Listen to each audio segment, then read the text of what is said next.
ಇದು ಕುರುಕ್ಷೇತ್ರ ಯೂನಿವರ್ಸಿಟಿಯ 3ನೇ ದ್ವಾರ, ಇದು ಫಸ್ಟ್ ಒಂದು ಇರ್ತಕ್ಕಂಥದ್ದು. ಈ ಕುರುಕ್ಷೇತ್ರ ಈ ವಿಶ್ವವಿದ್ಯಾಲಯ ಸ್ಥಾಪನೆಯಾಗಿ 1957ರಲ್ಲಿ ಆಗಿದೆ. ಇಲ್ಲಿ ಏನು ವಿಶೇಷದ A++ ಬರೋಕ್ಕೆ ಈ ಕುರುಕ್ಷೇತ್ರ ಯೂನಿವರ್ಸಿಟಿಗೆ ಅಂತಂದರೆ, ಇಲ್ಲಿ ಎಲ್ಲ ಇನ್ಫ್ರಾಸ್ಟ್ರಕ್ಚರ್ ಏನಿದೆಯಲ್ಲ, ವೆಲ್ ನೋನ್ ಇನ್ಫ್ರಾಸ್ಟ್ರಕ್ಚರ್ಸ್ ಇದೆ. ಈ ಕಡೆ ನೋಡಿ, ಈಗ ಫುಟ್ಪಾತ್ ಇದೆ ಸೈಡಿಗೆ ಹೋಗೋಕ್ಕೆ. ಎಷ್ಟು ನೀಟಾಗಿದೆ ಅಂತಂದರೆ ಇವನ್ JNUದಲ್ಲಿ ಸಹ ಇಷ್ಟೆಲ್ಲ ನೀಟಾಗಿ ಇರೋದಿಲ್ಲ. ನಾವು ಇಲ್ಲಿ Indian economic association in loving memory of doctor Manmohan Singh, former prime minister of India, a visionary leader, renowned economist and statesman's whose contribute to the nation will be remembered for ever may this whole ಅಂತಕ್ಕಂಥದ್ದು. ಇವರು 2009ರಲ್ಲಿ KITದಲ್ಲಿ ಇದಾಗಿತ್ತು. ಆವಾಗ ಮನಮೋಹನ್ ಸಿಂಗ್ ಅವರ ಅಧ್ಯಕ್ಷತೆಯಲ್ಲಿ conference ಆಗಿತ್ತು. ಇದು bad luck ಅಂತಂದರೆ, ಈಗ ಇವತ್ತಿನ ದಿನ ನಾವು ಅವ್ರನ್ನ ಕಳ್ಕೊಂಡಿದ್ದೀವಿ. ಇದೇ ಎಕನಾಮಿಕ್ ಅಸೋಸಿಯೇಷನ್ಗೆ ಅವರು ಬರಬೇಕಾಗಿತ್ತು ವ್ಯಾಲಿಡಿಕ್ಟರಿ ಫಂಕ್ಷನ್ಗೆ, ಬಟ್ ಅವರು ನಮ್ಮನ್ನು ಬಿಟ್ಟು ಹೋಗಿರ್ತಕ್ಕಂಥದ್ದು ತುಂಬ ದುಃಖದ ವಿಷಯ. ನೋಡಿ, KIT ಯೂನಿವರ್ಸಿಟಿ ಯಾವ ರೀತಿ ಪ್ರೈವೇಟ್ ಯೂನಿವರ್ಸಿಟಿ ಇತ್ತು, ಇದು ಸ್ಟೇಟ್ ಯೂನಿವರ್ಸಿಟಿ ಇದೆ. ಟಾಪ್ 3 ಯೂನಿವರ್ಸಿಟಿಯಲ್ಲಿ ಸ್ಟೇಟ್ ಗೌರ್ಮೆಂಟ್ದಲ್ಲಿ ಇದು ಟಾಪ್ 3ದಲ್ಲಿ ಇದೆ. ಇಂಡಿಯಾದಲ್ಲಿ ಇರ್ತಕ್ಕಂಥ ಯೂನಿವರ್ಸಿಟೀಸ್ನಲ್ಲಿ A++ ನ್ಯಾಕ್ ಗ್ರೇಡ್ ಇದೆ. ಪ್ರತಿಯೊಂದಕ್ಕೂ ಇಂಡಿಪೆಂಡೆಂಟ್ ಗ್ರೌಂಡ್ ಇದ್ದಾವೆ, ಆಮೇಲೆ ಸ್ಪೋರ್ಟ್ಸ್ ಮ್ಯಾನ್ಸ್ ಇದ್ದಾವೆ. ಯಾವ ರೀತಿ KITನಲ್ಲಿ ಸ್ಪೋರ್ಟ್ಸ್ ಯೂನಿವರ್ಸಿಟಿ ಇತ್ತು, ಟ್ರೈಬಲ್ ಯೂನಿವರ್ಸಿಟಿಯಲ್ಲಿ ಒಂದು KITದಲ್ಲಿ ಪ್ರತಿ ಒಂದು ವರ್ಷಕ್ಕೆ 1,000 ವಿದ್ಯಾರ್ಥಿಗಳನ್ನು, ಈ ಟ್ರೈಬಲ್ಸ್ ವಿದ್ಯಾರ್ಥಿಗಳನ್ನು ದತ್ತು ತೆಗೆದುಕೊಂಡು ಅವ್ರನ್ನ ಸ್ಟಡಿ ಮಾಡಿಸ್ದೆ. ಈ ವಿಶ್ವವಿದ್ಯಾಲಯ ಯಾಕೆ ನಮ್ಮ ಗುಲ್ಬರ್ಗ ಯೂನಿವರ್ಸಿಟಿ ಎಸ್ಟಾಬ್ಲಿಷ್ ಆಗಿ ಭಾಳಷ್ಟು ವರ್ಷಗಳಾಯಿತು, 35-40 ವರ್ಷಗಳ ಸನಿಹ ಬರ್ತಾ ಇದೆ. ಆದರೂ ಸಹ ಇಷ್ಟು ವೆಲ್ ನೋನ್ ಇನ್ಫ್ರಾಸ್ಟ್ರಕ್ಚರ್ಸ್ ಇಲ್ಲ ಇಲ್ಲಿ. ಈ ರಾಜ್ಯ ಸರ್ಕಾರದಲ್ಲಿ ಏನು ಲೀಡರ್ಸ್ ಇದ್ದಾರೆ, ಯಾವುದೇ ಪಾರ್ಟಿ ಇರ್ಬೋದು, ಇದು ನಿಯರ್ ಬೈ ಡೆಲ್ಲಿ ಸೆಂಟ್ರಲ್ ಗೌರ್ಮೆಂಟಿಗೆ ನಿಯರ್ ಬೈ ಇರೋದ್ರ ಮುಖಾಂತರ ಇಲ್ಲಿ ಫಂಡ್ ಬಂದಿರತಕ್ಕಂಥದ್ದು. ಅಂದರೆ ಈ ಒಂದು ವರ್ಷದಲ್ಲಿ ₹100 ಬಂದು ಅಂತಂದರೆ, ₹100ಯಲ್ಲಿ 99 ಅಭಿವೃದ್ಧಿ ಮಾಡೋಕ್ಕೆ ಸ್ಪೆಂಡ್ ಮಾಡ್ತಾರೆ. ಕೇವಲ ₹10 ಮಾತ್ರ ಕಮಿಷನ್ ತೆಗೆದುಕೊಳ್ತಾರೆ. ಬಟ್ ನಮ್ಮ ರಾಜ್ಯ ಸರ್ಕಾರ ಯಾವ ರೀತಿ ಇದೆ, ನಮ್ಮ ಕಡೆ ಯಾವ ರೀತಿ ಇದೆ ಅಂತಂದರೆ, ₹100 ಬಜೆಟ್ ಮಂಡನೆ ಮಾಡಿಬಿಟ್ರೆ, ಒಂದು ವಿಶ್ವವಿದ್ಯಾಲಯ ಅಭಿವೃದ್ಧಿ ಆಗಬೇಕು ಅಂತಂದರೆ ₹100 ಕೊಟ್ಟರೆ ಅದರಲ್ಲಿ ₹90 ಎಲ್ಲ ಕೈಗಳು ನೆಕ್ಕು ಬಿಡ್ತವೆ. ₹90 ಕೇವಲ ₹10ಯಲ್ಲಿ ಅದು ಸಹ ಕಳಪೆ ಮಟ್ಟದಲ್ಲಿ ಕಾಮಗಾರಿಗಳಾಗುತ್ತವೆ. ಸೊ ಇಲ್ಲಿ ಆ ರೀತಿ ಇರುವುದಿಲ್ಲ. ನೋಡಿ ಎಷ್ಟು ನೀಟಾಗಿ ಈ ಯೂನಿವರ್ಸಿಟಿ ರೋಡ್ ಇದೆ ಅಂತಕ್ಕಂಥದ್ದು. ಈ ಕುರುಕ್ಷೇತ್ರ ಯೂನಿವರ್ಸಿಟಿಯಲ್ಲಿ department of studies and research in economics ಅದು ಒಂದೇ, ಆಮೇಲೆ the school of business management ಅದು ಒಂದೇ. ಇಷ್ಟೆಲ್ಲ ನೀಟಾಗಿರ್ತಕ್ಕಂಥ university and it have the sound infrastructure. The South India is a very poor region when compared to the North Indians. ಈ ಕಡೆ ಇದು ನೋಡ್ತಾ ಇದ್ದೀವಲ್ಲ, ಇದು ಮ್ಯಾನೇಜ್ಮೆಂಟ್ ಡಿಪಾರ್ಟ್ಮೆಂಟು ಆ ಕಡೆ ಹೋಗ್ತಕ್ಕಂಥದ್ದು. ಇವನ್ ನಮ್ಮ ಕರ್ನಾಟಕ ಯೂನಿವರ್ಸಿಟಿ ಧಾರವಾಡ ಏನಿದೆಯಲ್ಲ, ಅಲ್ಲಿ ಸಹ ಈ ರೀತಿ ಇಲ್ಲ. Very standard stone university in Karnataka university Dharwad, ಅಲ್ಲೂ ಸಹ ಇಷ್ಟೆಲ್ಲ ಇನ್ಫ್ರಾಸ್ಟ್ರಕ್ಚರ್ಸ್ ಇಲ್ಲ. ನಾವು ನೋಡ್ತಾ ಇದ್ದೀವಲ್ಲ ಎಷ್ಟು ನೀಟಾಗಿದೆ ಅಂತಕ್ಕಂಥದ್ದು. ಆ್ಯಕ್ಚುಲಿ 3 days ಆಯಿತು ನಾವು ಬಂದು ಇಲ್ಲಿಗೆ. ಸಿಕ್ಕಾಪಟ್ಟೆ ಮಳೆ, ಆಮೇಲೆ ಚಳಿ ಇದೆ, ಹೊರಗಡೆ ಬರೋಕ್ಕೆ ಆಗ್ತಾಯಿಲ್ಲ. ಕಾನ್ಫರೆನ್ಸ್ ಬಿಟ್ಟು ಹೊರಗಡೆ ಆಗ್ತಾಯಿಲ್ಲ. ಅಲ್ಲಿಗೂ ಸಮಯ ಸಿಕ್ಕಾಗ ಸುಮ್ಮನೆ ಹಾಗೆ ಹೊರಗಡೆ ಬರ್ತಾಯಿದ್ದೀವಿ. ನಾನು ಹೀಗೆ ತಾನೇ ಹೇಳ್ತಾ ಇದ್ದೀನಲ್ಲ, ಈ ಕಡೆ ಯಾಕೆ ಈ ಹರಿಯಾಣ, ಪಂಜಾಬು, ಆಮೇಲೆ ಚಂಡೀಗಢ, ಆಮೇಲೆ ನಿಯರ್ ಬೈ ಇರ್ತಕ್ಕಂಥದ್ದು ರಾಜಸ್ಥಾನು, ನಿಯರ್ ಬೈ ಇರ್ತಕ್ಕಂಥದ್ದು UP, ಈ ರಾಜ್ಯಗಳು ನಮ್ಮ ಕೇಂದ್ರ ಸರ್ಕಾರದ ಬಜೆಟ್ನಲ್ಲಿ 70% ಹಣವನ್ನು ಈ ರಾಜ್ಯಗಳಿಗೆ ನೀಡ್ತಾ ಇದ್ದಾರೆ. ಕಾರಣ ಅವರು ನಿಯರ್ ಡೆಲ್ಲಿ ಇರೋದ್ರ ಮುಖಾಂತರ, ಈ ಕ್ಯಾಪಿಟಲ್, ಇಂಡಿಯಾದ capital in the heart Delhi near ಇರೋದ್ರ ಮುಖಾಂತರ ಡಾಮಿನೇಟೆಡ್ ಲೀಡರ್ಸ್ ಏನಿದಾರಲ್ಲ ಎಲ್ಲರೂ ತಮಗೆ ಬೇಕಾಗಿರ್ತಕ್ಕಂಥ ಇನ್ಫ್ರಾಸ್ಟ್ರಕ್ಚರ್ಸ್ ಎಲ್ಲ ನೀಡಿಕೊಡ್ತಿದ್ದಾರೆ. ಇಲ್ಲಿ ನೋಡಿ, Delhi to Amritsar, Delhi to Punjab, Delhi to ಉತ್ತರ ಪ್ರದೇಶದಲ್ಲಿರ್ತಕ್ಕಂಥ ಆಗ್ರಾ ಆಗಿರ್ಬೋದು, ಆಮೇಲೆ ಡೆಲ್ಲಿ ಟು ಜೈಪುರು, ಡೆಲ್ಲಿ ಟು ಶಿಮ್ಲಾ ಆಗಿರ್ಬೋದು, ಡೆಲ್ಲಿ ಟು ಏನು ಖಜಾರಿಯಾ ಆಗಿರ್ಬೋದು, ಗ್ವಾಲಿಯರ್ ಆಗಿರ್ಬೋದು, ಈ ಕಡೆ ಎಲ್ಲ 5 ನಿಮಿಷಕ್ಕೊಂದು ಟ್ರೈನ್ ಇದ್ದಾವೆ. ಅದೂ ಸ್ಟ್ಯಾಂಡರ್ಡ್ ಟ್ರೈನ್ಸ್ ಎಲ್ಲ, ಪ್ರತಿಯೊಂದು ಟ್ರೈನ್ಸು ಸಹ ಎಲ್ಲ AC ಕೋಚ್ಗಳಿರ್ತಕ್ಕಂಥವು. ಅಂದರೆ ಈಗ ಕೇವಲ ಈ ಒಂದು 5-6 ರಾಜ್ಯಗಳು ಮಾತ್ರ 70% ಬಜೆಟನ್ನು ತಾವೇ ಯುಟಿಲೈಸ್ ಮಾಡ್ಕೋತಾ ಇದ್ದಾರೆ. ನಮ್ಮದು ಕರ್ನಾಟಕ ಆಗಿರ್ಬೋದು, ತಮಿಳ್ನಾಡು ಆಗಿರ್ಬೋದು, ಆಂಧ್ರ ಪ್ರದೇಶ ಆಗಿರ್ಬೋದು ಅಥವಾ ತೆಲಂಗಾಣ ಆಗಿರ್ಬೋದು, ನಾವೇನು ಮಾಡ್ತಾಯಿದ್ದೀವಿ ಅಂತಂದರೆ ಇಲ್ಲಿ ನಾವು ಡೆಲ್ಲಿ ನಿಯರ್ ಇಲ್ಲ. ನಮ್ಮ ಈ ಸಂಸದರು ಏನಿದಾರಲ್ಲ, ನಾವು ಆಯ್ಕೆ ಮಾಡಿ ಕಳಿಸ್ತೀವಲ್ಲ ಸಂಸದರು, ಅವರು ಡಾಮಿನೇಟಾಗಿ ನಮ್ಮ ಮೂಲಭೂತ ಸೌಕರ್ಯಗಳಿಗೆ ಸಿಗ್ತಕ್ಕಂಥ ಈ ಹಣವನ್ನು, ಬಜೆಟನ್ನು ಕೇಳ್ತಾನೆ ಇಲ್ಲ ಅವರು ಬಾಯಿ ತೆಗೆದು. ಈ ಕಡೆ ಆ ರೀತಿ ಇರೋದಿಲ್ಲ, ಅವರೆಲ್ಲ ಯುಟಿಲೈಸ್ ಮಾಡ್ಕೋತಾರೆ. ಯಾಕೆ ನಾವು ಇದನ್ನು ಪ್ರಶ್ನೆ ಮಾಡಬಾರ್ದು? ಹೌದಾ ಇಲ್ವಾ? ಈಗ ನೋಡಿ ನಮ್ಮ ಕಡೆ ಒಂದು ವಿಶ್ವವಿದ್ಯಾಲಯ, ಉದಾಹರಣೆಗೆ ರಾಯಚೂರು ವಿಶ್ವವಿದ್ಯಾಲಯ, ಗುಲ್ಬರ್ಗಾ ವಿಶ್ವವಿದ್ಯಾಲಯ, ಓಲ್ಡ್ ಯೂನಿವರ್ಸಿಟಿ ಗುಲ್ಬರ್ಗಾ ಯೂನಿವರ್ಸಿಟಿ, ಆಮೇಲೆ ಕೆಲವೊಂದು ಯೂನಿವರ್ಸಿಟೀಸ್ಗಳಿದ್ದಾವೆ ನಮ್ಮ ಕರ್ನಾಟಕದಲ್ಲಿ. ಒಂದು ಮಹಾರಾಣಿ ಏನು ಮೈಸೂರಲ್ಲಿ ಇದೆಯಲ್ಲ ಯೂನಿವರ್ಸಿಟಿ, ಆ ಯೂನಿವರ್ಸಿಟಿಗೆ ಬಿಟ್ಟರೆ ಬೇರೆ ಯಾವ ಯೂನಿವರ್ಸಿಟೀಸ್ಗಳಿಗೂ ಸಹ ಅಷ್ಟೊಂದು ಸೌಂಡ್ ಇನ್ಫ್ರಾಸ್ಟ್ರಕ್ಚರ್ಸ್ ಇಲ್ಲ. ಇಲ್ಲಿ ನೋಡಿ, ಫುಟ್ಪಾತ್ ಯಾವುದೇ ರೀತಿ ಇದನ್ನು ಯಾವ ರೀತಿ ಮೇಂಟೈನ್ ಮಾಡಿದ್ದಾರೆ ಅಂತಕ್ಕಂಥ. ನಮ್ಮ ಕಡೆ ಕಾರುಗಳು ಹೋಗೋದಕ್ಕೆ ಇರೋದಿಲ್ಲ. ಗುಲ್ಬರ್ಗಾ ಯೂನಿವರ್ಸಿಟಿಯಲ್ಲಿ ಸೆಕೆಂಡ್ ಏನು ರಾಷ್ಟ್ರಕೂಟರ ದಾರ, ಚಾಲುಕ್ಯ ದಾರ ಅಂತ 2 ಇದಾವಲ್ಲ, ಯಾವಾಗ ಈ MCOM ಡಿಪಾರ್ಟ್ಮೆಂಟ್ ಕಡೆ ನಾವು ಹೋದಾಗ ಆ ದಾರಿಗೆ ಅಲ್ಲಿ ಹಾಸ್ಟೆಲ್ಸ್ ಇದ್ದಾವೆ. ಆ ರೋಡು ನಾನು PhD ಮಾಡುವಾಗೆ ಕಿತ್ತೋಗಿತ್ತು. ಇಷ್ಟುವರೆಗೂ ಸಹ ಆ ರೋಡನ್ನು ಹಾಕೇ ಇಲ್ಲ. ಆ ಜನಗಳು ಏನು ಮಾಡ್ತಾಯಿದ್ದಾರೆ ಅಂತಕ್ಕಂಥದ್ದು. ಇಲ್ಲಿ ನೋಡಿ ಯಾವ ರೀತಿ ಗಾರ್ಡನ್ಸ್ಗಳಿದ್ದಾವೆ. ಒಂದಾದರೂ ಏನಾರು ವೇಸ್ಟು ಎಲ್ಲಾದರೂ ಕಾಣಿಸ್ತಾ ಇದೆಯಾ? ಎಲ್ಲ ಕಡೆ ಎಲ್ಲಿನೂ ಪ್ಲ್ಯಾಂಟ್ ಏನದಲ್ಲ, ಈ ಪ್ಲ್ಯಾಂಟ್ ಅಂತಕ್ಕಂಥದ್ದು ಇದೆಲ್ಲ ನಾವು ಈ ಪ್ಲ್ಯಾಂಟ್ ಅದಲ್ಲ, ಇದು ಆಲ್ಮೋಸ್ಟ್ ಆಲ್ ಶಿಮ್ಲಾದಲ್ಲೇ ಇರ್ತಕ್ಕಂಥ ಪ್ಲ್ಯಾಂಟ್ಗಳು ಇವೆಲ್ಲ ಹಾಕಿದ್ದಾರೆ ಪ್ರತಿಯೊಂದು ಕಡೆ ಟೋಟಲಿ. ಈ ಇದರಲ್ಲಿ ಅಂದರೆ ಈ Kurukshetra university it is a when historical university ಇರ್ತಕ್ಕಂಥದ್ದು. ಇವನ್ it produced lot of degree holders including UG, postgraduates, PhD and PDF, DLET, ಭಾಳಷ್ಟು ವೆಲ್ರೆಂಟ್ ಡಿಪಾರ್ಟ್ಮೆಂಟ್ಸ್ಗಳಿಗೆ ಅದು ಇರ್ತಕ್ಕಂಥದ್ದು. ಇಲ್ಲಿ ಒಬ್ಬೊಬ್ಬ professors they have come from the foreign universities, they got the degrees. ನಾವೇನು ಕಾನ್ಫರೆನ್ಸ್ಗೆ attend ಆಗಿ ಬಂದಿದ್ವಲ್ಲ, ಇದು ಇಲ್ಲೇ ಇರ್ತಕ್ಕಂಥದ್ದು ಕುರುಕ್ಷೇತ್ರ ಸದನ ಅಂತಕ್ಕಂಥದ್ದು. ಇಲ್ಲಿ ನಾವು ನೋಡ್ತಾ ಇದ್ವಿ, ಈ ಸ್ಟೋನ್ ಏನಿದೆಯಲ್ಲ ಮುಂದಿಗಳು ಇರ್ತಕ್ಕಂಥದ್ದು. ಈ ಗಿಡ ನೋಡಿ ಎಷ್ಟು ನೀಟಾಗಿ ಕಟ್ ಮಾಡಿದ್ದಾರೆ, ಹೌದಾ? ಒಂಚೂರಾದರೂ ಏನಾದ್ರು ನಮಗೆ ಇದು ಅನ್ನಿಸ್ತದೆ. ಅಂದರೆ ಒಂದು ಏನು ನಾವು ಒಂದು ಗಾದೆ ಮಾತು ಹೇಳ್ತೀರಲ್ಲ, ಮನಸ್ಸಿದ್ದಲ್ಲಿ ಮಾರ್ಗವಿದೆಯಾ ಅಂತಕ್ಕಂಥದ್ದು. ನಾವು ಜಸ್ಟ್ ಏನೋ ಸರಕಾರಿ ನೌಕರಿ ತೊಗೊಂಡ್ಬಿಟ್ಟಿವಿ ಅಂದರೆ ಮುಗಿದೋಯ್ತು. ಯಾವ ಸಮಯನೂ ನಾವು ಲೆಕ್ಕಕ್ಕೆ ಇಡ್ಕೋದಿಲ್ಲ, ಏನು ನಾವು ಕೌಂಟೇ ಮಾಡೋದಿಲ್ಲ. ಆಯ್ತು, ಒಂದು ಸಲ ನಾವು ಗೌರ್ಮೆಂಟ್ ಅಪಾಯಿಂಟ್ಮೆಂಟ್ ಆದರೆ ಈವನ್ ಗವರ್ನರ್ ಆದಂಗೆ ನಮ್ಮ ಕಡೆ ಯಾವ ರೀತಿಯಪ್ಪ ಅಂದ್ರೆ ಈ ವಿಲಿಯಂ ಬೆಂಟಿಂಕು ಆಮೇಲೆ ಬೇರೆ ಬೇರೆಯವರು ಅವರೆಲ್ಲ ಇರ್ತಾರಲ್ಲ, ಆ ರೀತಿ ಆದಂಗೆ ನಾವು ಈ ಸಿಂಬಲ್ ತೋರಿಸಿದ ನಿಮಗೆ ಕುರುಕ್ಷೇತ್ರ ಯೂನಿವರ್ಸಿಟಿದು ನೋಡಿ. ಇಲ್ಲಿ ಕುರುಕ್ಷೇತ್ರ ಯೂನಿವರ್ಸಿಟಿ ಅಂತಕ್ಕಂಥದ್ದು ಏನಿದೆ ಲೋಗೋ ಇದು, ಅದು actually it was written in Hindi. ಯೋಗಸ್ತ್ಯ ಗುರ್ರ ಏನೋ ಅದೇ ಗೊತ್ತಿಲ್ಲ ನನಗೆ. ಈ ಸ್ಟೋನ್ ಇರ್ತಕ್ಕಂಥ ನೋಡ್ರಿ ಯಾವ ರೀತಿ ಇದೆ ಅಂತ.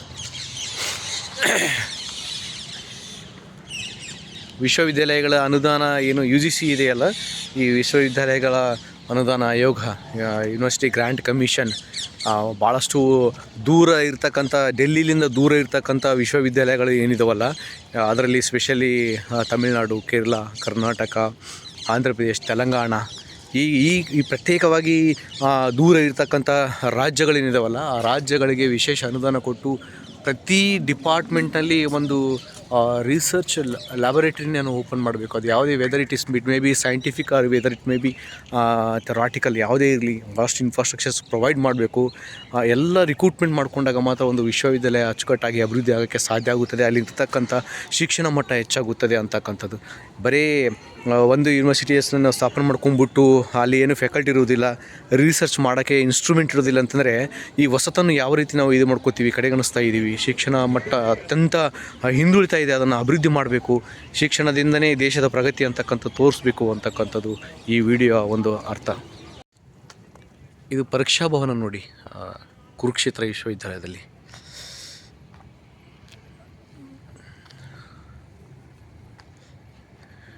ಇದು ಮಿನಿ ಬಸ್ ಸ್ಟ್ಯಾಂಡು ನೋಡಿ, ಎಷ್ಟು ಚೆನ್ನಾಗಿದೆ. ಅಲ್ಲಿ ಆ್ಯನ್ಯುವಲ್ ಸ್ಟೂಡೆಂಟ್ಸು, ಅಲುಮಿನಿ ಸ್ಟೂಡೆಂಟ್ಸ್ ಏನಿಲ್ಲ, ಅದು ಅಸೋಸಿಯೇಷನ್ ಬಿಲ್ಡಿಂಗ್ ಆ ಕಡೆ ಸ್ಟೇಟ್ ಇರ್ತಕ್ಕಂಥದ್ದು. ಪರೀಕ್ಷಾ ಭವನದಲ್ಲಿ ಎಲ್ಲ ಈ ಕುರುಕ್ಷೇತ್ರ ವಿಶ್ವವಿದ್ಯಾಲಯದ ಆ, ಒಳಗಡೆ ಬರ್ತಕ್ಕಂಥ ಪದವಿ ಕಾಲೇಜುಗಳು ಮತ್ತು ಈ ಸ್ನಾತಕೋತ್ತರ ಆ, ಏನು ಕೇಂದ್ರಗಳು ಇರ್ತಾವಲ್ಲ ಅದೆಲ್ಲ ಮೌಲ್ಯಮಾಪನ ಆ ಪರೀಕ್ಷಾ ಭವನದಲ್ಲಿ ಆಗುತ್ತೆ. ಪ್ರತಿಯೊಂದು ವಿಶ್ವವಿದ್ಯಾಲಯಕ್ಕೆ ಅಧೀನಕ್ಕೆ ಒಳಪಟ್ಟಿರ್ತಕ್ಕಂಥ ಶಾಲಾ ಏನು ಕಾಲೇಜ್ಗಳು ಇರುತ್ತವೆ, ಪದವಿ ಕಾಲೇಜುಗಳು ಮತ್ತು ಆಮೇಲೆ PG ಕೋರ್ಸಸ್ಗಳು ವ್ಯಾಲ್ಯೂಯೇಷನ್ ಎಲ್ಲ ಆಗೋದು ಪರೀಕ್ಷಾ ಕೇಂದ್ರದಲ್ಲಿ, ಅದ ಪರೀಕ್ಷಾ ಭವನ ಅಂತಕ್ಕಂಥ ಕರಿತೀವಿ ಅದಕ್ಕೆ. ಕುರುಕ್ಷೇತ್ರ ವಿಶ್ವವಿದ್ಯಾಲಯದಲ್ಲಿ ಒಂದು ಚೂರ್ನು ಡಸ್ಟು ಏನು ಧೂಳು ಅಂತೀವಲ್ಲ, ಆ ಧೂಳು ಒಂದು ಚೂರ್ನೂ ಇರೋದಿಲ್ಲ. ಯಾಕೆಂತಂದರೆ ತುಂಬ ನೀಟಾಗಿ ಕ್ಲಿಯರೆನ್ಸ್ ಇರುತ್ತೆ ಇಲ್ಲಿ. ಆ ರೀತಿ ಇಲ್ಲಿರ್ತಕ್ಕಂಥ ಆಡಳಿತ ವ್ಯವಸ್ಥೆ ಆ ರೀತಿಯಾಗಿದೆ. ಈ ಬೋರ್ಡ್ ಇದೆ ನೋಡಿ, ಇದು ಸ್ವಲ್ಪ ಗಮನಿಸಿ. ಇನ್ಸ್ಟಿಟ್ಯೂಟ್ ಆಫ್ ಮ್ಯಾನೇಜ್ಮೆಂಟ್ ಸ್ಟಡೀಸ್ ಅಂತಕ್ಕಂಥದ್ದು. ಕೆಲವೊಂದು ಕಡೆ ಸ್ಕೂಲ್ ಆಫ್ ಮ್ಯಾನೇಜ್ಮೆಂಟ್ ಸ್ಟಡೀಸ್ ಅಂತಿರ್ತವೆ, ಕೆಲವೊಂದು ಕಡೆ ಇನ್ಸ್ಟಿಟ್ಯೂಟ್ ಆಫ್ ಮ್ಯಾನೇಜ್ಮೆಂಟ್ ಸ್ಟಡೀಸ್ ಅಂತಿರ್ತವೆ, ಕೆಲವೊಂದು ಕಡೆ department of management, department of commerce, department of economics. ಇನ್ನು ಸೆಂಟ್ರಲ್ ಯೂನಿವರ್ಸಿಟಿಯಲ್ಲಿ school of economics, school of social science, ಆಮೇಲೆ school of management, school of sciences ಎಲ್ಲ ಇರ್ತವೆ. ಏನು ಡಿಫ್ರೆನ್ಸ್ ಇದೆ ಅಂತಕ್ಕಂಥದ್ದು ನಾನು ಹೇಳ್ತಾ ಇರ್ತೀನಿ ನಿಮಗೆ. ಈ ಇನ್ಸ್ಟಿಟ್ಯೂಟ್ ಆಫ್ ಮ್ಯಾನೇಜ್ಮೆಂಟ್ ಸ್ಟಡೀಸ್ ಅಂದರೆ ಯಾಕೆ ಇನ್ಸ್ಟಿಟ್ಯೂಟ್ ಕೊಟ್ಟಿರ್ತಾರೆ, ಯಾಕೆ ಡಿಪಾರ್ಟ್ಮೆಂಟ್ ಅಂದಿರ್ತಾರೆ, ಮತ್ತು ಯಾಕೆ ಸ್ಕೂಲ್ ಆಫ್ ಅಂತ ಕೊಟ್ಟಿರ್ತಾರೆ ಅಂತಕ್ಕಂಥದ್ದು ನಾನು ವ್ಯಕ್ತಪಡಿಸ್ತೀನಿ. ಇದೆ ನೋಡಿ, department of computer science and application ಅಂತಕ್ಕಂಥದ್ದು ಇದು ಡಿಪಾರ್ಟ್ಮೆಂಟ್ ಇರ್ತಕ್ಕಂಥದ್ದು. ಈ ಒಂದು ಕುರುಕ್ಷೇತ್ರ ಬ್ಯಾಂಕಿನ ಏನು ಬ್ಯಾಂಕಿಂಗ್ ವ್ಯವಸ್ಥೆ ಯಾವ ಬ್ಯಾಂಕಿಂಗ್ ವ್ಯವಹಾರ ಎದರಲ್ಲಿ ಆಗುತ್ತೆ ಅಂತಂದರೆ PNB ಅಂತಕ್ಕಂಥದ್ದು, ಪಂಜಾಬ್ ನ್ಯಾಷನಲ್ ಬ್ಯಾಂಕ್ ಅಂತಕ್ಕಂಥದ್ದು. ಈ ಕಡೆ ಬಂದ್ಬಿಟ್ಟು ಒಂದು ಡಿಪಾರ್ಟ್ಮೆಂಟ್ ಇದೆ, ಅದನ್ನು ನಿಮಗೆ ತೋರಿಸ್ತೇನೆ. ಇದು ಮೇನ್ ರಸ್ತೆ ಇರ್ತಕ್ಕಂಥದ್ದು. ಅಲ್ಲಿ ಬೋರ್ಡ್ ಇದೆಯಲ್ಲ, ಅದು ಅಡ್ಮಿನಿಸ್ಟ್ರೇಟಿವ್ ಬ್ಲಾಕ್ ಎಕ್ಸಾಮಿನೇಷನ್ ವಿಂಗ್ ಅಂತಕ್ಕಂಥದ್ದು. ನೋಡಿ ಎಷ್ಟು ಬ್ಯೂಟಿಫುಲ್ ಆಗಿದೆ. ಈ ಪ್ರತಿಯೊಂದು ಸಿಂಬಲ್ ಏನಿದೆ ಅಂದರೆ ಕುರುಕ್ಷೇತ್ರದಲ್ಲಿ ಇವನ್ ನಾವು ನೋಡ್ತಾ ಇದ್ದೀವಲ್ಲ, ಇವು ಕುದುರೆಗಳು ಅಂತಕ್ಕಂಥವು. ಇದು ಫೀಸ್ ಕಲೆಕ್ಷನ್ ಬಿಸ್ನೆಸ್ ಬಿಲ್ಡಿಂಗ್ ಅಂತಕ್ಕಂಥದ್ದು ಇದೆ. ಇಲ್ಲಿ ಡೀನ್ ಅಕಾಡೆಮಿಕ್ ಅಫೇರ್ಸ್ ಅಂತಕ್ಕಂಥ ಆ ಬಿಲ್ಡಿಂಗು ಡೀನ್ಸ್ದವ್ರದ್ದು. ಇದು ಬಂದ್ಬಿಟ್ಟು ಅಡ್ಮಿನಿಸ್ಟ್ರೇಟಿವ್ ಪಾರ್ಕ್. ಇದು ನೋಡಿ ಎಷ್ಟು ನೀಟಾಗಿ ಮೇಂಟೆನೆನ್ಸ್ ಇದೆ ಯೂನಿವರ್ಸಿಟಿ. ಇದಕ್ಕೆ A++ ಗ್ರೇಡ್ ಬಂದಿದೆ ನ್ಯಾಕ್ ಕಮಿಟಿಯಿಂದ. ಅಲ್ಲಿ ಕಾಣಿಸ್ತಿಲ್ಲ ಬಿಲ್ಡಿಂಗು, ಅದು ಲೈಬ್ರರಿ ಇದೆ. ನಾನು ಹೋಗುವಾಗ ಅದನ್ನು ನಿಮ್ಗೆ ತೋರಿಸ್ತೀನಿ, ಲೈಬ್ರರಿ ಇದೆ ಅಂತಕ್ಕಂಥದ್ದನ್ನು. ಈ ಕಡೆ ನೋಡಿರಿ, ಇದು ನೋಡ್ತಾ ಇದ್ರೆ ವೈಸ್ ಚಾನ್ಸಲರ್ ರಿಜಿಸ್ಟರ್ ಆಫೀಸ್ ಅಂತೇಳಿ ಇದೆ. ಈ ಕಡೆ ಇದೆ ನೋಡಿ, ಎಷ್ಟು ಸಿಂಪಲಾಗಿದೆ ನೋಡಿ, ವಿತ್ ಸೌಂಡು ಫ್ಲವರ್ ಆರ್ಕಿಟೆಕ್ಟ್ನಲ್ಲಿ ಈ ಫ್ಲವರ್ಸ್ ಪಾಟ್ಗಳಿದ್ದಾವೆ. ಈ ಕಡೆ ಎಲ್ಲ ಎಷ್ಟು ನೀಟಾಗಿ ಗಿಡ ಕಟ್ ಮಾಡಿದ್ದಾರೆ ಅಂತಕ್ಕಂಥದ್ದು. ಅದು VC office, just single building ಇರ್ತಕ್ಕಂಥದ್ದು VC office. Okay,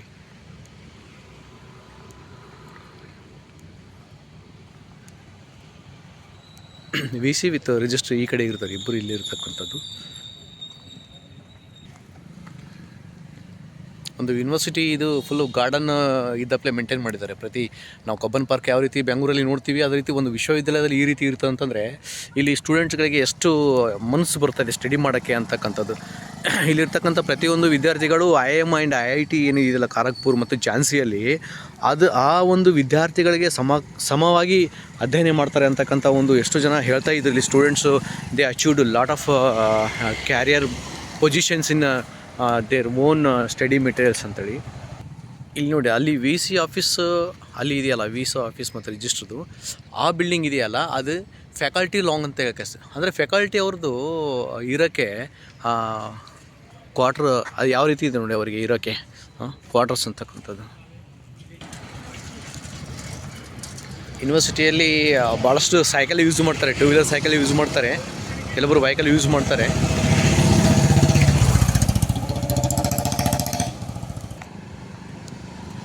Kurukshetra ಯೂನಿವರ್ಸಿಟಿಯಲ್ಲಿ ಬರುವಾಗೆ 3 gate ಇರುತ್ತವೆ. 2 ಗೇಟ್ ಮಾತ್ರ ಓಪನ್ ಇರುತ್ತೆ. ಅದು ನೈಟ್ 6 ಆದಮೇಲೆ ಆ 1 ಗೇಟ್ನು ಕ್ಲೋಸ್ ಆಗುತ್ತೆ. ಓನ್ಲಿ 1 ಗೇಟ್ ಮಾತ್ರ ಓಪನ್ ಇರುತ್ತೆ. ಕಂಪಲ್ಸರಿ ಸ್ಟೂಡೆಂಟ್ಸು ಔಟರ್ಸು ಬರಬೇಕಾದ್ರೆ ಏನಾದರೂ ಒಂದು ಅವ್ರಿಗೆ ಆಫರ್ ಲೆಟರ್ ಇರಬೇಕು, ಇಲ್ಲಾಂದರೆ ಪರ್ಮಿಷನ್ ಲೆಟರ್ ಇರಬೇಕು, ಇಲ್ಲಾಂತಂದ್ರೆ ಒಂದು ID ಕಾರ್ಡ್ ಇರಬೇಕು. ಇಲ್ಲಾಂದರೆ ಇಲ್ಲಿ ಒಳಗಡೆ ಅನ್ಯ ವ್ಯಕ್ತಿಗಳನ್ನು ಯಾರು ಇಲ್ಲಿಗೆ ಒಳಗಡೆ ಅಲೋ ಮಾಡೋದಿಲ್ಲ ಬಿಡೋಕ್ಕೆ, ತಿರುಗಾಡೋಕ್ಕೆ ಸುಮ್ಮನೆ. ಈ ಯೂನಿವರ್ಸಿಟಿ ಕಾಲ್ನಡಿಗೆಯಲ್ಲಿ ತಿರುಗಾಡೋಕ್ಕೆ ಸಾಧ್ಯ ಇಲ್ಲ, ತುಂಬ ದೊಡ್ಡದಾಗಿದೆ ಕ್ಯಾಂಪಸ್ಸು. ಈಗ ಜಸ್ಟ್ ನಾ ಎಷ್ಟು ವಿಸಿಟ್ ಕೊಟ್ಟರು ಸಹ ಜಸ್ಟ್ ಒಂದು 10 ಡಿಪಾರ್ಟ್ಮೆಂಟ್ಗಳಿಗೆ ಅಷ್ಟೇ ನಿಮಗೆ ತೋರಿಸಿದ್ದು. ಮಿಕ್ಕಿದ್ದು ಭಾಳಷ್ಟು ಇದೆ. ನಮಗೆ ಕಾನ್ಫರೆನ್ಸಲ್ಲಿ ಕೂಡೋಕ್ಕೆ ಟೈಮ್ ಇರಲಿಲ್ಲ. ಆಮೇಲೆ ಕೆಲವೊಂದು ದಿನ ನಾವು ಹಾಗೆ ಹೊರಗಡೆ ಸುತ್ತಾಡೋಕ್ಕೆ ಹೋಗಿದ್ದೀವಿ ಒಂದಿಷ್ಟು ಟೈಮು. ಇಲ್ಲಿ department of languages like English, Sanskrit, Hindi, Marathi and ಬೇರೆ ಬೇರೆ ಎಲ್ಲ ಒಂದು 18 ಲ್ಯಾಂಗ್ವೇಜಸ್ ಡಿಪಾರ್ಟ್ಮೆಂಟ್ಸ್ ಇದ್ದಾವೆ. ಆಮೇಲೆ department school of economics and school of social sciences, ಅದರಲ್ಲಿ ಸೋಷಿಯಾಲಜಿ, ಪೊಲಿಟಿಕಲ್ ಸೈನ್ಸು, ಆಮೇಲೆ ಹ್ಯೂಮನ್ ಸ್ಟಡೀಸು, ಆಮೇಲೆ ಈ ಇನ್ಸ್ಟಿಟ್ಯೂಟ್ ಆಫ್ ಮ್ಯಾನೇಜ್ಮೆಂಟ್ ಏನಿದೆ ಅದು ಒಂದಿದೆ. ಇನ್ನು ಭಾಳಷ್ಟು ಇದೇ ರೀತಿ ಟೋಟಲಿ 38 ಡಿಪಾರ್ಟ್ಮೆಂಟ್ಸ್ ಇದ್ದಾವೆ. ಜಿಯೋಗ್ರಫಿ ಇದೆ, ಈ ಫೇಮಸ್ ಸಬ್ಜೆಕ್ಟ್ ಇದೆ ಕುರುಕ್ಷೇತ್ರದಲ್ಲಿ ಅಂದರೆ ಜಿಯೋಗ್ರಫಿ ಅಂತಕ್ಕಂಥದ್ದು. ನಮ್ಮ ಕರ್ನಾಟಕದ ವಿದ್ಯಾರ್ಥಿಗಳು ವಿಶೇಷವಾಗಿ ಗುಲ್ಬರ್ಗ ಡಿವಿಷನಲ್ಲಿ ಬರ್ತಕ್ಕಂಥ ಬೀದರು, ರಾಯಚೂರು, ಆಮೇಲೆ ಯಾದಗಿರಿ, ಕೊಪ್ಪಳ, ಈ ವಿದ್ಯಾರ್ಥಿಗಳು ಇಂಥ ಯೂನಿವರ್ಸಿಟೀಸ್ನಲ್ಲಿ ಎಂಟ್ರೆನ್ಸ್ ಎಕ್ಸಾಮ್ಸ್ ಬರೆದುಕೊಂಡು ಸ್ಟಡಿ ಮಾಡಬೇಕು. ಅಂದರೆ ನಾವೆಲ್ಲ ಇಂಟರ್ನ್ಯಾಷನಲ್ ಕಾಂಪೀಟ್ ಆಗಿಬಿಡ್ತೀವಿ. ಬರೀ ಲೋಕಲ್ಲು ಸ್ಟಡಿ ಮಾಡಿಕೊಂಡು ಇದ್ದರೆ ನಮಗೇನು ಗೊತ್ತಾಗೋದಿಲ್ಲ. ಪ್ರಪಂಚ ಭಾಳಷ್ಟು ಮುಂದೋಗ್ತಾ ಇದೆ. ನಾರ್ತ್ ಇಂಡಿಯನ್ಸ್ ಪ್ರತಿಯೊಂದರಲ್ಲೂ ಸಹ ಅವರೇ ಹೆಚ್ಚಿನ ಪ್ರಮಾಣದಲ್ಲಿ ಉದ್ಯೋಗ ತೆಗೆದುಕೊಳ್ತಾರೆ. ನೋಡಿ ನೀವೀಗ RBI ಅದು ಮುಂಬೈದಲ್ಲಿ ಲೊಕೇಟ್ ಆಗಿದೆ, ಬಟ್ ಅಲ್ಲೆಲ್ಲ ಕೆಲಸ ಮಾಡ್ತಕ್ಕಂಥವ್ರು ಡೆಲ್ಲಿ, ಹರಿಯಾಣ, ಪಂಜಾಬ್, ಈ ಉತ್ತರ ಪ್ರದೇಶದವರು, ಆಮೇಲೆ ರಾಜಸ್ಥಾನದವರು ಇದ್ದಾರೆ, ಗುಜರಾತ್ದವರು ಇದ್ದಾರೆ. ಈ ಬಿಲ್ಡಿಂಗ್ ಇದೆಯಲ್ಲ, department of physics and department of instrumentation science ಅಂತಕ್ಕಂಥ, ಡಿಪಾರ್ಟ್ಮೆಂಟ್ ಆಫ್ ಕೆಮಿಸ್ಟ್ರಿ, ಈ ಡಿಪಾರ್ಟ್ಮೆಂಟಲ್ಲಿ ಇರ್ತಕ್ಕಂಥ ಈ ಬಿಲ್ಡಿಂಗ್ನಲ್ಲಿ ಇರ್ತಕ್ಕಂಥವು. ನಾವು ಇಲ್ಲಿ ನೋಡ್ತೀವಲ್ಲ, ಇದು just old arts faculty building ಅಂತಕ್ಕಂಥದ್ದು ಇಲ್ಲಿದೆ.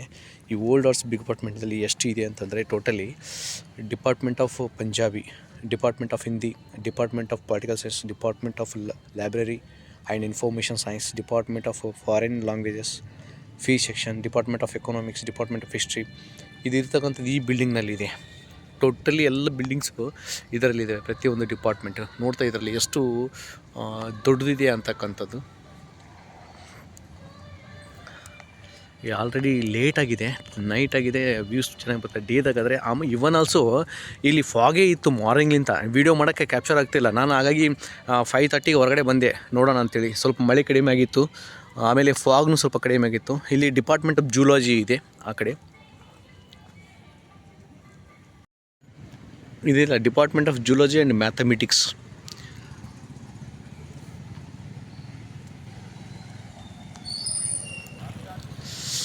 ಇದು department of library and information science ಆ ಕಡೆ ಬ್ಯಾಕ್ ಸೈಡ್ ಇರ್ತಕ್ಕಂಥದ್ದು. ಇದೆಲ್ಲ ಸೆಂಟ್ರಲ್ ಲೈಬ್ರರಿ ಇದೆ. ಇಲ್ಲಿ ನಾನು ಆ ಕಡೆ ಹೋಗ್ತಾ ಇದ್ದೀನಿ, ಸೆಂಟ್ರಲ್ ಲೈಬ್ರರಿ ಕಡೆ.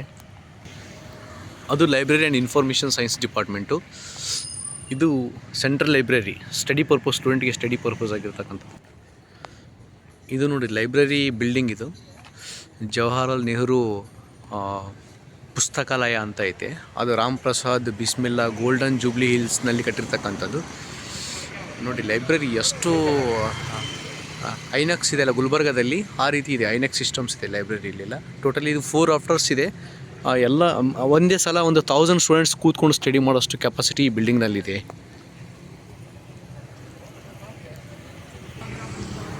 ನೋಡಿ ಈ ರೀತಿ ಇದೆ ಲೈಬ್ರರಿ ಸ್ಟ್ರಕ್ಚರ್. ನಮ್ಮ ಕಡೆ ಲೈಬ್ರರಿ ಇರುತ್ತೆ, ಬಟ್ ವಿದ್ಯಾರ್ಥಿಗಳು Gulbarga university is best for the library. ಅಲ್ಲಿ ಎಲ್ಲ ಈ ಲೈಬ್ರರಿ ಇದೆ, ಮತ್ತು ಆಮೇಲೆ ಕಂಪ್ಯೂಟರ್ ಸೆಂಟರ್ಸ್ ಇದೆ, ಚೆನ್ನಾಗಿದೆ. ಬಟ್ ವಿದ್ಯಾರ್ಥಿಗಳು ಚೆನ್ನಾಗಿ ಓದ್ಕೋಬೇಕು. ಒಳಗಡೆ ಏನು PG ಕೋರ್ಸ್ ಮಾಡ್ತಾರಲ್ಲ. ಬಟ್ ಆದರೆ ಇವತ್ತಿನ ದಿನ ರಾಯಚೂರು ವಿಶ್ವವಿದ್ಯಾಲಯ ಮತ್ತು ಗುಲ್ಬರ್ಗ ವಿಶ್ವವಿದ್ಯಾಲಯ ಹಾಗೂ ಬೀದರ್ ವಿಶ್ವವಿದ್ಯಾಲಯ ಒನ್ಸ್ ಆಫ್ ಆಲ್ ಟೈಮ್ನಲ್ಲಿ ಒಂದೇ ಸಲ ನೋಟಿಫಿಕೇಷನ್ ಮಾಡ್ತಾಯಿದ್ರು. ಅಪ್ಲಿಕೇಶನ್ 1000 ಟುಗೆದರ್ ಇಲ್ಲ 200-400 ಬರ್ತಾಯಿದ್ವು ಬರೀ 60-70 ಸೀಟಿಗೆ. ಇವತ್ತು 2-3 ಸಲ ನೋಟಿಫಿಕೇಷನ್ ಮಾಡ್ತಾರೆ ಅಡ್ಮಿಷನ್ಗೆ. ಬಟ್ ಸ್ಟೂಡೆಂಟ್ಸ್ಗೆ ಅಪ್ಲಿಕೇಶನ್ ಬರೋದಿಲ್ಲ ಮೇನ್ ಕ್ಯಾಂಪಸಲ್ಲಿ. ಯಾಕೆ ಬರೋದಿಲ್ಲ ಅಂತಂದರೆ ಅವರ ತಮ್ಮ ಏನು ಸಂಲಗ್ನತೆ ಅಂತಾರಲ್ಲ, ಅಫಿಲಿಯೇಟೆಡ್ ಅಂತಾರೆ, ಪ್ರೈವೇಟ್ ಕಾಲೇಜ್ದವರಿಗೆ ಪರ್ಮಿಷನ್ ಕೊಟ್ಟುಬಿಟ್ಟಿದ್ದಾರೆ. PG ಕೋರ್ಸಸ್ಗೆ ಪ್ರೈವೇಟ್ ಕಾಲೇಜವ್ರಿಗೆ ಪರ್ಮಿಷನ್ ಕೊಟ್ಟಿದ್ದಾರಲ್ಲ, ನಮ್ಮಂಥ ಈ ಸ್ಟೇಟ್ ಯೂನಿವರ್ಸಿಟೀಸವರು. ಯಾಕೆಂತಂದರೆ ಅದರಿಂದ ಅಪ್ಲಿಕೇಶನ್ ಮಾಡಿದ್ರೆ ವರ್ಷ ಒಂದಿಷ್ಟು ಅಮೌಂಟ್ ಬರುತ್ತೆ ಅಂತಕ್ಕಂಥದ್ದು. ಹಾಗಾಗಿ ಎಲ್ಲ ಮೂಲೆಗೂ ಈ ಸ್ನಾತಕೋತ್ತರ ಕೇಂದ್ರಗಳಾಗಿರೋದ್ರ ಮುಖಾಂತರ PGಗೆ ವ್ಯಾಲ್ಯೂವೇ ಇಲ್ಲ. ಒಬ್ಬ ವ್ಯಕ್ತಿ ಕನ್ನಡದಲ್ಲಿ ಚೆನ್ನಾಗಿ ಮಾತನಾಡೋಕ್ಕೆ ಬರೋದಿಲ್ಲ, ಆ ವ್ಯಕ್ತಿ ಪೋಸ್ಟ್ ಗ್ರ್ಯಾಜುಯೇಷನ್ ಇನ್ ಕನ್ನಡ, MA ಕನ್ನಡ ಒಬ್ಬರಿಗೆ ಎಕನಾಮಿಕ್ಸ್ ಬಗ್ಗೆ ಮಾಹಿತಿ ಗೊತ್ತಿರೋದಿಲ್ಲ, ಅವರು MA in economics, master of economics ಅಂತಕ್ಕಂಥದ್ದು.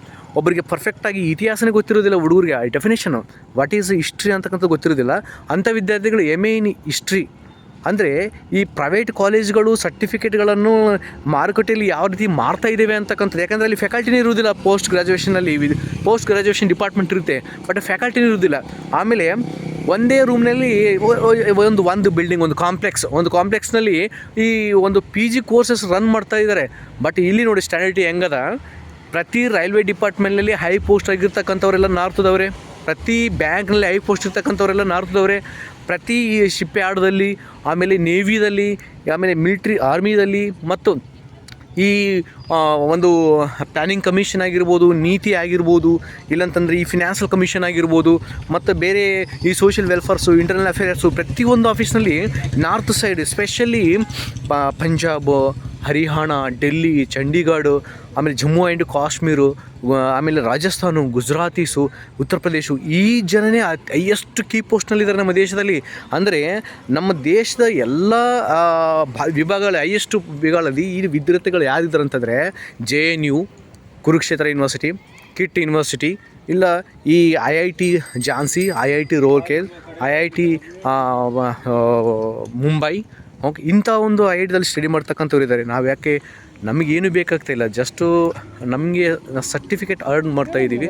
ಸ್ಪೆಷಲಿ ಈ ಸೌತು ಇಂಡಿಯಾ ಅದಲ್ಲ, ನಾವು ಬರೀ ಒಂದು ಏನೋ ವ್ಯೂಸ್ ಇಟ್ಕೊಂಡು ಸ್ಟಡಿ ಮಾಡಿ ಸರ್ಟಿಫಿಕೇಟ್ ಬಂದರೆ ಸಾಕು, ನಮಗೆ ಪಾಸ್ ಆದರೆ ಸಾಕು, ಇಂಟರ್ನಲ್ ಕೊಡಲಿಲ್ಲ ಅಂತಂದರೆ ಆ ಇರ್ತಕ್ಕಂಥ ಪ್ರೊಫೆಸರ್ ಜೊತೆ ಜಗಳ ಆಡಿದ್ರೆ ಸಾಕು, ಇಷ್ಟೇ ಅದರಲ್ಲಿದ್ದೀವಿ. ನಮ್ಮ ದೇಶ ಭಾಳಷ್ಟು ಮುಂದೋಗ್ತಾ ಇದೆ, ನಾವೇ ಹಿಂದೇಳ್ತಾ ಇದ್ದೀವಿ. ಶಿಕ್ಷಣ ಕಲಿಬೇಕಾದ್ರೆ ತುಂಬ ಮನಸ್ಸು ಕೊಟ್ಟು ಕಲಿಬೇಕು. ಏನೋ ನಾವು 20 ವರ್ಷ ಬದುಕಿದ್ದೀವಿ, ಆಮೇಲೆ ದುಡಿಯೋಕ್ಕೆ ಹೋಗಬೇಕು, ತಂದೆ ತಾಯಿಗಳು ನಮ್ಗೆ ದುಡ್ಡು ಕೊಡ್ತಾ ಇಲ್ಲ ಅಂತಲ್ಲ. ನೀವು ಮಕ್ಕಳಾದವರು, ವಿದ್ಯಾಭ್ಯಾಸ ಮಾಡುವವರು, ವಿದ್ಯಾರ್ಥಿಗಳು ನಿಮ್ಮ ತಂದೆ ತಾಯಿಗಳಿಗೆ ಮನವೊಲಿಸಬೇಕು. ನಾನು ಸ್ಟಡಿ ಮಾಡ್ತೀನಿ, ಒಳ್ಳೆ ಪೊಸಿಷನ್ಗೆ ಹೋಗ್ತೀನಿ ಅಂತೇಳಿ. ಅಂಥ ಕಾನ್ಫಿಡೆನ್ಸ್ ನಿಮ್ಮ ತಂದೆ ತಾಯಿಯಲ್ಲಿ ಹುಟ್ಟಿಸಿದಾಗ ಮಾತ್ರ ಅವ್ರು ನಿಮಗೆ ಸಪೋರ್ಟ್ ಮಾಡಿ ವಿದ್ಯಾಭ್ಯಾಸ ಮಾಡಲು ಬಿಡ್ತಾರೆ. ಇಲ್ಲಂತಂದರೆ ಒಂದು ಕಾಲೇಜಿನಲ್ಲಿ ಅಡ್ಮಿಷನು, ಮತ್ತೊಂದು ಸ್ಥಳದಲ್ಲಿ ಕೆಲಸ, ಎಕ್ಸಾಮ್ ಇದ್ದಾಗ ಬಂದು ನೀವು ಬರೆಯುವುದು, ಪಾಸ್ ಆಗುವುದು, ಇದು ನೀವು ಯಾವ ಏನು ಕಾಂಪಿಟೇಟಿವ್ ಎಕ್ಸಾಮ್ಸ್ನಲ್ಲಿ ಪಾಸ್ ಆಗಲು ಸಾಧ್ಯನೇ ಇಲ್ಲ ಅಂತಕ್ಕಂಥದ್ದು. ಒಂದು ವಿಷಯ ಏನಂತಂದರೆ, ಜೀವನದಲ್ಲಿ ಓದಬೇಕು, ಫಸ್ಟು ಕೆಲಸ ಮಾಡೋದು ಇದ್ದೇ ಇರ್ತದೆ. ಒಂದು ವೇಳೆ ನೀವು ದಿಢೀರನೇ ಹೋಗಿ ಕೆಲಸ ಮಾಡಿಕೊಂಡು 18 ವರ್ಷದಲ್ಲಿ ಕೆಲಸ ಮಾಡಿ ಎಷ್ಟು ದುಡಿಯುತ್ತೀರಿ? ಒಂದು ತಿಂಗಳ ಒಂದು 10-20 ಸಾವಿರ ರೂಪಾಯಿ, 10-20 ಸಾವಿರ ರೂಪಾಯಿ ದುಡಿತೀರಾ? ಅಥವಾ ಒಂದು 25 ವರ್ಷ ತನಕ ಕೂತ್ಕೊಂಡು ಸ್ಟಡಿ ಮಾಡಿ ತಿಂಗಳಕ್ಕೆ 1 ಲಕ್ಷ ರೂಪಾಯಿ ಸಂಬಳ ತೊಗೋಕ್ಕೆ ನೀವು ಎಲಿಜಿಬಲ್ ಆಗ್ತೀರಾ? ಅದು ನಿಮ್ಮ ಮೇಲೆ ಬಿಟ್ಟಿರ್ತಕ್ಕಂಥದ್ದು. ವಿಶ್ವವಿದ್ಯಾಲಯಗಳು ನಿಮಗೋಸ್ಕರ ವೇಟ್ ಮಾಡ್ತಾ ಇದ್ದಾವೆ, ನೀವೆಲ್ಲ ಬರಬೇಕು, ಚೆನ್ನಾಗಿ ಸ್ಟಡಿ ಮಾಡಬೇಕು ಅಂತಕ್ಕಂಥದ್ದು ಕಾನ್ಸೆಪ್ಟ್ ಏನಿದಿಲ್ಲ. ಈ ವಿಡಿಯೋ ಉದ್ದೇಶ ಏನಂತಂದರೆ, ನಮ್ಮ ಜನಗಳಿಗೆ, ವಿಶೇಷವಾಗಿ ನಮ್ಮ ಕಡೆ ಇರ್ತಕ್ಕಂಥ ವಿದ್ಯಾರ್ಥಿಗಳಿಗೆ, ಗುಲ್ಬರ್ಗ, ಬೀದರು, ಯಾದಗಿರಿ, ರಾಯಚೂರು, ಈ ವಿದ್ಯಾರ್ಥಿಗಳು ವಿಶ್ವವಿದ್ಯಾಲಯಗಳಲ್ಲಿ ನೀವು ಅಧ್ಯಯನ ಮಾಡಿದರೆ, ಅಂದರೆ MA ಯಾವುದೇ ಇರಲಿ, PG ಕೋರ್ಸು ಸ್ಟಡಿ ಮಾಡಿ ನಿಮ್ಮ ಒಂದು ಕಾನ್ಸೆಪ್ಟನ್ನ ಇಂಪ್ರೂವ್ಮೆಂಟ್ ಮಾಡ್ಕೊಳ್ರಿ. ಆ ರೀತಿ ಆಗಬೇಕು ಅಂತಕ್ಕಂಥದ್ದು. ಸರ್ಕಾರಗಳು ಭಾಳಷ್ಟು ಅಮೌಂಟ್ ಎಕ್ಸ್ಪೆನ್ಸಸ್ ಮಾಡ್ತಾ ಇದ್ದಾವೆ ಈ academic development purpose, education improvement purpose ಆಗಿ. ಸೊ ನೀವು ಅದನ್ನು ಉಪಯೋಗ ಮಾಡ್ಕೋಬೇಕು ಅಂತಕ್ಕಂಥದ್ದು ನನ್ನ ಅಭಿಪ್ರಾಯ.